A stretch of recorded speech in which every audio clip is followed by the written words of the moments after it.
I woke to the sound of clattering metal.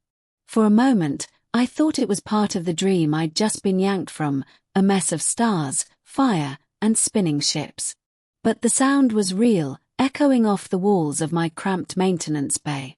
My vision blurred, then snapped into focus. I blinked hard. She was on top of my tools. Not figuratively. Literally. A woman, no, an alien woman, the nurse assigned to me after the Soldraco incident, was crouched over my open toolkit, her four-fingered hands delicately arranging the instruments with a level of care I hadn't even given them. Her purple skin shimmered slightly under the overhead lights, and her elongated ears twitched when I groaned. She turned slowly, her silver eyes locking onto mine. "You're awake," she said calmly, her voice soft and accented with that melodic tone her species, the Yulani, was known for. "Ziri," I croaked, sitting up on the medbed. My chest ached, and I winced. "What the hell are you doing with my fusion calibrators?" She rose gracefully, dusting off her medical robe. They were scattered across the floor. "I organized them. Your tools were improperly secured. It's inefficient." I rubbed my face. "They're tools, not patients. To you, perhaps." She tilted her head. "Your neural patterns indicated elevated agitation during sleep. I thought the disorder might be psychosomatic, perhaps triggered by your environment. You thought my nightmares were caused by messy tools." She blinked slowly, as if confused by my tone. "Cluttered space. Cluttered mind." I swung my legs off the medbed and gave her a once-over. Tall, slender, and graceful, Ziri was everything you'd expect from a Yulani medical officer. She was also utterly alien, literally and emotionally. She didn't understand sarcasm. She didn't do small talk. And she certainly didn't know the unspoken rule of not rifling through a man's tools while he's unconscious. "I should report this," I muttered, half joking. "You know, breaking and entering, unauthorized tinkering with sacred engineering equipment." Her brows furrowed. "Your report would be inaccurate. You authorized me as your caretaker after the incident aboard the Drifter Moon. I am permitted to monitor your health and mental condition." "Yeah, monitor. Not redecorate." She turned away from me and carefully slid a plasma spanner into its slot with surgical precision. "You humans are territorial about strange things." I grunted, grabbing my jumpsuit from the bench. "Not strange. Personal." Once dressed, I followed her out into the corridor of the Sun Diver, our deep space patrol vessel. The ship was quiet, most of the crew still in cryo for the long drift past the Pharnix Nebula. Only essential personnel, like Ziri and myself, were awake. My injuries had healed enough to resume light duty, but nightmares still plagued my nights. We reached the med bay, where the lights adjusted to a soft glow. Ziri handed me a cup of something warm and slightly spicy, her own herbal blend. It smelled like burned cinnamon and ozone. "Drink," she ordered gently. I sipped. "You always watch me when I sleep." "I observe. For anomalies." Didn't realize tool organizing was part of Yulani medical protocol. She hesitated. "It's not. But I felt something. Your energy. Disruption in your aura." I almost spit my drink. "Aura. Your body emits electrical signals. They fluctuated. Something wasn't right.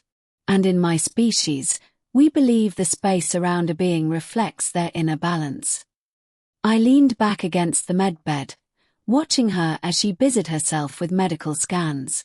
Her hands moved in a graceful dance over the console, but her eyes flicked back to me more often than necessary. "You care," I said quietly. She paused. "That's what this is, isn't it? You've gone beyond medical duty." "I'm Yulani," she replied. "We do not form attachments the way humans do."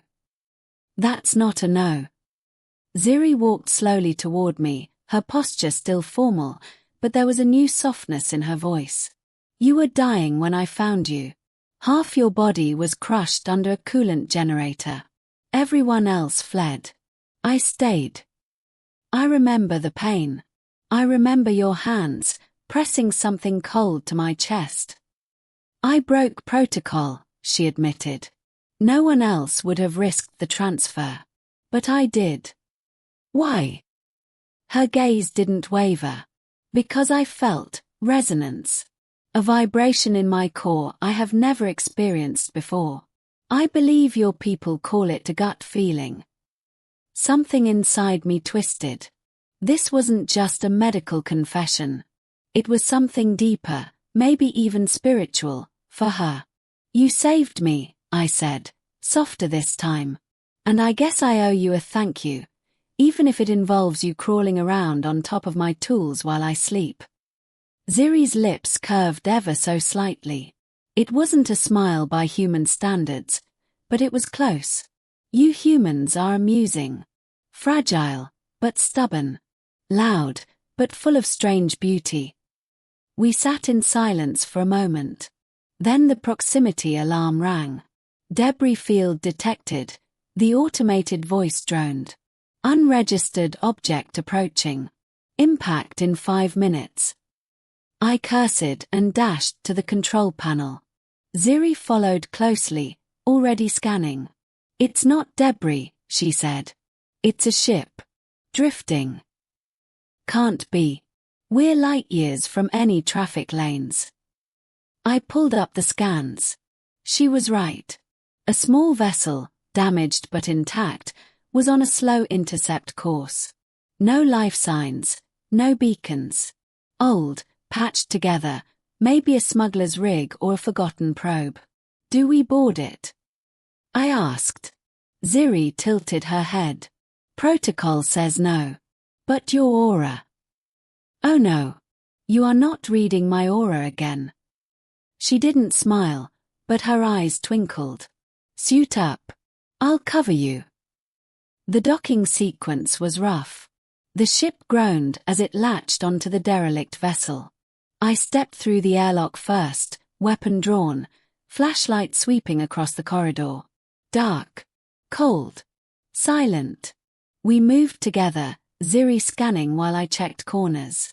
The ship looked abandoned, but there were signs of life, open containers, dried food packets, scratched markings on the wall. Then we found it. A cryopod. Inside was a small child. Human.